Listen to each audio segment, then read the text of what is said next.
Kolkata metro ഇന്ത്യയിലെ ആദ്യത്തെ metro rail ശൃംഖലയാണ്. രാജ്യത്തെ നഗരഗതാഗതത്തിന് ഒരു പുതിയ വഴിത്തിരിവ് നൽകിക്കൊണ്ട് 1984 ഒക്ടോബർ 24-നാണ് ഇതിന്റെ പ്രവർത്തനം ആരംഭിച്ചത്. ആദ്യകാല സ്വപ്നങ്ങളും നിർമ്മാണവും 1920കളിൽ കൊൽക്കത്തയിൽ ഒരു ഭൂഗർഭ റെയിൽവേ എന്ന ആശയം ഉടലെടുത്തിരുന്നു.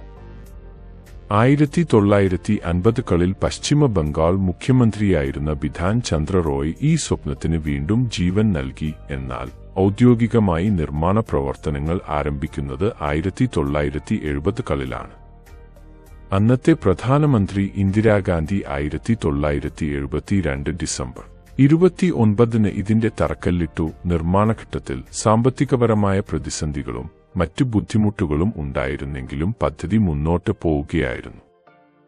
1984 ഒക്ടോബർ 24-ന് കൊൽക്കത്ത മെട്രോയുടെ ആദ്യ പാത ലൈൻ ഒരു പ്രവർത്തനമാരംഭിച്ചു. എസ്പ്ലനേഡ് മുതൽ ഭവാനിപൂർ, ഇന്നത്തെ നേതാജി ഭവൻ വരെയുള്ള 4 കിലോമീറ്റർ ദൂരമായിരുന്നു ആദ്യഘട്ടത്തിൽ ഉണ്ടായിരുന്നത്.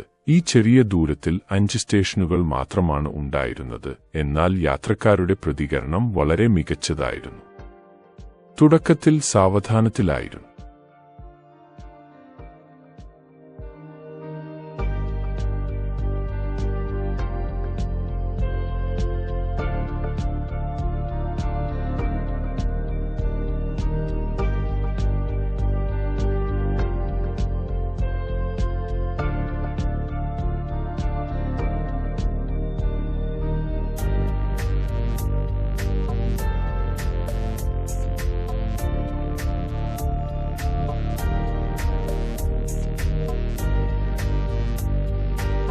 തുടക്കത്തിൽ സാവധാനത്തിലായിരുന്നെങ്കിലും പിന്നീട് കൊൽക്കത്ത മെട്രോ വലിയ വികാസം നേടി. വർഷങ്ങളോളം കൊൽക്കത്ത മെട്രോയുടെ വളർച്ച മുരടിച്ചതായി പലരും വിലയിരുത്തിയിട്ടുണ്ട്.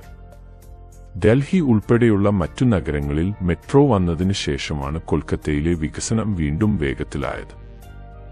നിലവിൽ കൊൽക്കത്ത മെട്രോ ശൃംഖല നിരവധി പാതകളായി വളർന്നു. ഇതിന്റെ മൊത്തം ദൂരം ഏകദേശം 60 കിലോമീറ്ററാണ്. ഇന്ത്യയിലെ ആദ്യ അണ്ടർവാട്ടർ മെട്രോ 2024 മാർച്ചിൽ കൊൽക്കത്ത മറ്റൊരു ചരിത്രനേട്ടം കൈവരിച്ചു.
പ്രമുഖ കൊൽക്കത്തൻ കലാകാരനായ രൂപ്ചന്ദ് കുണ്ടുവിനാണ് നിർമ്മാണത്തിന്റെ മേൽനോട്ടം. 2017 ഈ മാതൃകകൾ പൊതുജനങ്ങൾക്കായി തുറന്നുകൊടുത്തു.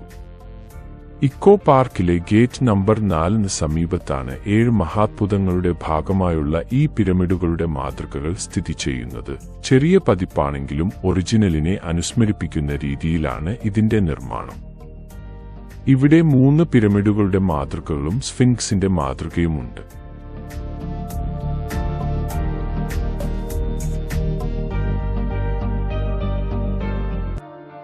പ്രധാന പിരമിഡിന്റെ ഉയരം ഏകദേശം 24 അടി 7.3 മീറ്റർ ആണ്. കൂടാതെ 42 അടി വിസ്തീർണവുമുണ്ട്. സന്ദർശകർക്ക് പ്രധാന പിരമിഡിനുള്ളിലേക്ക് പ്രവേശിക്കാൻ സാധിക്കും. അകത്ത് ഈജിപ്ഷ്യൻ ശവപ്പെട്ടിയുടെ ഒരു മാതൃകയും മമ്മിയുടെ ഒരു ചെറിയ രൂപവും സ്ഥാപിച്ചിട്ടുണ്ട്. പൂർണ്ണമായും എയർ കണ്ടീഷൻ ചെയ്ത നിലയിലാണ് അകത്തളം. ഫൈബർ റെയിൻഫോഴ്സ്ഡ് പോളിമർ ഉപയോഗിച്ചാണ് ഈ മാതൃകകൾ നിർമ്മിച്ചിരിക്കുന്നത്. ഇവ RCC സ്റ്റീൽ ഫ്രെയിമുകളിൽ ഉറപ്പിച്ചിരിക്കുന്നു.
കൊൽക്കത്തയിലെ ഇക്കോ പാർക്കിൽ സ്ഥിതി ചെയ്യുന്ന താജ്മഹലിന്റെ പകർപ്പ് പാർക്കിലെ ലോകത്തിലെ 7 മഹാത്ഭുതങ്ങൾ എന്ന വിഭാഗത്തിന്റെ ഭാഗമാണ്. ഒറിജിനലിന്റെ വാസ്തുവിദ്യയും സൗന്ദര്യത്തെയും അനുസ്മരിപ്പിക്കും വിധമാണ് ഇത് നിർമ്മിച്ചിരിക്കുന്നത്. ലോകത്തിലെ 7 മഹാത്ഭുതങ്ങളുടെ മാതൃകകൾ ഒരിടത്ത് സന്ദർശകർക്കായി ഒരുക്കുക എന്ന ലക്ഷ്യത്തോടെയാണ് ഈ വിഭാഗം നിർമ്മിച്ചത്.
കൊൽക്കത്തയിലെ ഇക്കോ പാർക്കിൽ ചൈനയിലെ വൻമതിലിന്റെ മാതൃകയ്ക്ക് ചരിത്രപരമായ പ്രാധാന്യമില്ല. വിനോദസഞ്ചാരികളെയും പ്രത്യേകിച്ച് കുട്ടികളെ ആകർഷിക്കുക എന്ന ലക്ഷ്യത്തോടെ നിർമ്മിച്ച ലോകത്തിലെ 7 അത്ഭുതങ്ങളുടെ മാതൃകകളിൽ ഒന്നാണിത്.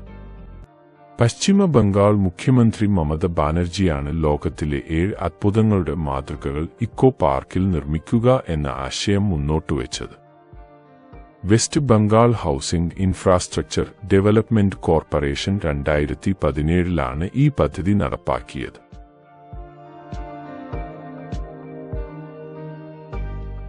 Eco Park, located in New Town, Kolkata, is a large urban park opened to the public in 2012. It was developed on a 480-acre area to mitigate the impact of urbanization and establish a healthy ecosystem. The park features a 100-acre water body with an island, along with various attractions like a butterfly garden, bamboo garden, and an island accessible by boat. History and development. Eco Park was conceptualized to provide a green space and recreational area in the rapidly urbanizing New Town area. The park was designed to incorporate ecological principles to enhance biodiversity and provide a sustainable environment. It was opened to the public in 2012. The park spans 480 acres and includes a large water body of 100 acres with an island. The island is a key feature, offering cottages, a conference hall, and a floating musical fountain. Other attractions include a butterfly garden, a bamboo garden, and replicas of the 7 wonders of the world. The park also includes facilities for ecological tourism, a kids park, an open-air performing art gallery, a handicrafts hub, a sculpture museum, and a herbal and tropical garden.